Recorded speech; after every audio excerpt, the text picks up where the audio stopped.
Assalamualaikum warahmatullahi wabarakatuh. Apa kabar soli-solihah? Semoga soli-solihah selalu dalam lindungan Allah Subhanahu wa taala, sehat dan bahagia. Alhamdulillah, kembali lagi bersama Ibu Epi dengan pembelajaran tema 1, subtema 2, manusia dan lingkungan. Pembelajaran 3.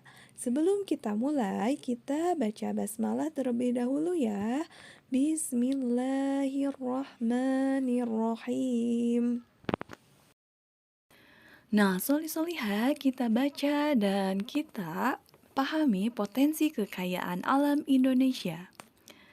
Indonesia merupakan negara yang kaya akan sumber daya alam dan hayati dan non-hayati. Kekayaan alam tersebut dapat dimanfaatkan demi kesejahteraan masyarakat Indonesia. Negara Indonesia juga kaya dengan sumber daya manusia yang dapat berkontribusi untuk kemajuan bangsa. Maksud dari berkontribusi yaitu sumbangan untuk kemajuan bangsa Indonesia. Indonesia memiliki geletak geografis yang strategis, mempunyai wilayah yang strategis, tanah yang subur, dan hasil bumi melimpah. Sumber daya alam Indonesia berasal dari sektor pertanian, kehutanan, kelautan, perikanan, peternakan, perkebunan, pertambangan, dan energi. Banyak wisatawan asing yang berlibur ke Indonesia. Tempat wisata juga berkembang seperti di Pulau Bali, Kota Yogyakarta, dan Raja Ampat. Potensi kekayaan alam akan berbeda di setiap wilayah karena ada perbedaan geografis dan astronomis. Perbedaan karakteristik wilayah meliputi jenis tanah, iklim, cuaca, flora, dan fauna, sehingga suatu daerah dapat berlimpah satu sumber daya alam, tetapi kekurangan sumber daya alam lain. Kekayaan alam Indonesia meliputi tanah yang subur, air yang melimpah, aneka jenis flora dan fauna, flora-fauna yang endemik yang hanya dimiliki oleh Indonesia, dan aneka jenis barang tambang yang dominan di Indonesia yaitu berupa emas yang ada di Papua, batu bara di Kalimantan dan Sumatera, serta gas alam di Natuna. Indonesia adalah negara kepulauan. Secara geografis, Indonesia terletak di antara benua Australia dan Asia, serta di antara Samudra Hindia dan Samudra Pasifik. Sementara secara astronomis, Indonesia berada di 6 derajat lintang utara sampai 11 derajat lintang selatan, dan 96 derajat bujur timur sampai 141 derajat bujur timur. Indonesia punya 2 musim, yaitu musim kemarau dan musim hujan. Negara kita ini disebut sebagai negara kepulauan karena terdiri dari banyak pulau. 5 pulau terbesar di Indonesia adalah Sumatera, Jawa, Kalimantan, Sulawesi, dan Papua. Indonesia dibagi menjadi beberapa provinsi dari Sabang sampai Merauke. Apakah teman-teman tahu ada berapa provinsi di Indonesia? Yap, ada 34 provinsi. Dari 34 provinsi itu, Indonesia punya banyak tempat yang penuh dengan keindahan alam dan sudah dikenal hingga ke luar negeri. Kekayaan dan keberagaman yang dimiliki oleh Indonesia tidak sebatas sumber daya alamnya saja, namun juga kondisi kependudukannya. Jumlah penduduk Indonesia sekarang ini sekitar 254 juta jiwa. Penduduk tersebut tersebar hampir di 13.466.000 pulau yang ada menurut Kepala Badan Informasi Geospasial dari Sabang sampai Merauke. Nah, masing-masing pulau atau wilayah yang memiliki beragam suku, adat, budaya, ras, agama, dan golongan dari sekian banyak penduduk tersebut juga terdiri atas keberagaman latar belakang pendidikan, ekonomi, sosial, dan budaya. Wah, Indonesia sangat kaya akan alam dan kebudayaannya. Kita jadi bangga ya mempunyai dan tinggal di Indonesia. Indonesia merupakan negara kepulauan. Indonesia memiliki 5 pulau yaitu Pulau Jawa, Papua, Kalimantan, Sumatera, dan Sulawesi. Dan Indonesia juga merupakan bangsa yang besar yang memiliki beragam suku dan budaya. Berikut beberapa suku yang mendiami dalam pulau-pulau di Indonesia. Yang pertama yaitu di Pulau Sumatera yang didiami oleh suku Aceh, Nias, Batak, Minangkabau, Melayu, Banjar.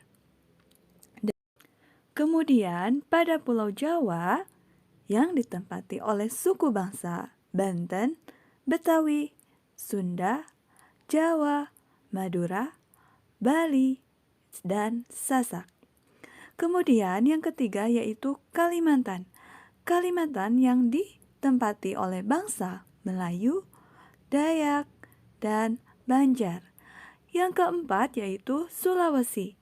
Sulawesi yang ditempati oleh bangsa Kaili, Gorontalo, Minahasa, Buton, Bugis, dan kemudian Papua yang ditempati oleh bangsa Biak, Dani, Ekagi, Asmat, dan Ambon.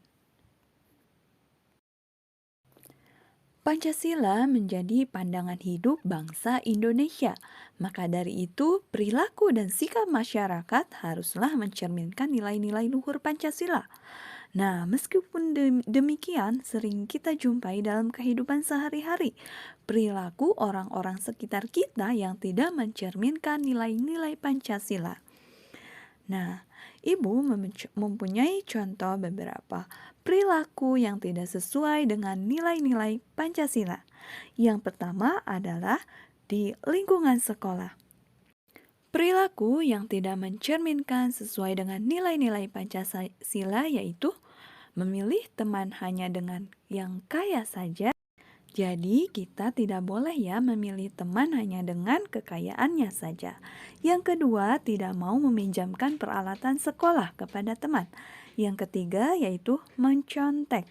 Yang keempat, berkelahi. Yang kelima, tidak mau mengikuti upacara bendera. Berikut adalah perilaku yang tidak mencerminkan sesuai dengan Pancasila yaitu pada saat di rumah.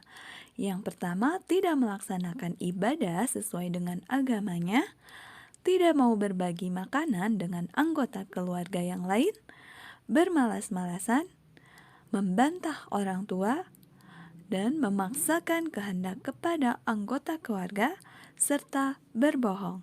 Nah, soli-solihah hindari ya. Kemudian, pada lingkungan masyarakat, perilaku yang tidak sesuai dengan nilai-nilai Pancasila.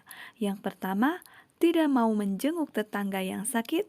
Yang kedua, melarang orang lain melakukan peribadahan sesuai dengan agamanya. Yang ketiga, minum minuman keras dan berjudi. Yang keempat, tidak mau mengikuti kegiatan kerja bakti, ronda, dan rapat lingkungan.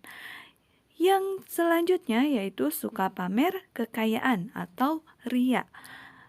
Yang selanjutnya yaitu mencuri, menganiaya teman, serta melakukan kekerasan. Nah, itu adalah beberapa perilaku yang tidak sesuai dengan nilai-nilai Pancasila pada lingkungan sekolah, rumah, dan juga masyarakat. Soli-soliha itulah beberapa perilaku-perilaku yang tidak mencerminkan nilai-nilai Pancasila. Nah, soli-soliha itulah perilaku yang harus kita jauhi dan kita hindari. Oke, baik. Selanjutnya kita masuk ke bagaimana perilaku manusia terhadap lingkungan sesuai dengan sila Pancasila. Nah, apa saja perilaku manusia terhadap lingkungan? Pada sila pertama yaitu saling menghormati antar manusia dari perbedaan agama. Yang kedua, mengembangkan toleransi. Yang ketiga, membina kerukunan hidup antar manusia. Jadi, hidup rukun, saling menghormati perbedaan, dan bertoleransi. Yang kedua yaitu perilaku manusia terhadap lingkungan sesuai sila yang kedua. Yang pertama, tidak membedakan manusia berdasarkan suku, agama, warna kulit, dan tingkat ekonomi. Yang kedua yaitu membela kebenaran dan keadilan tanpa melihat perbedaan dari suku, agama, warna kulit, dan tingkat ekonomi.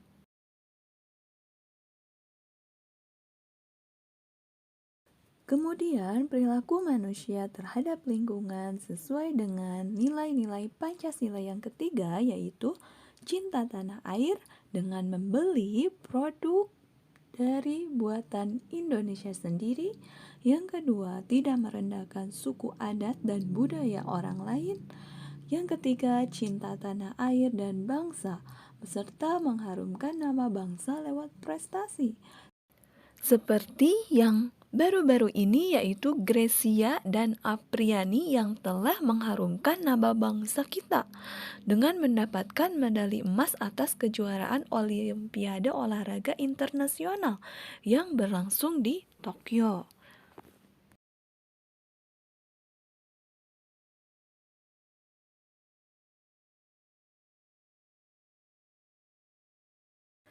Kemudian yang keempat yaitu perilaku manusia terhadap lingkungan yang sesuai dengan sila Pancasila keempat yaitu ikut serta dalam pemilihan umum seperti kalau di sekolah pemilihan OSIS.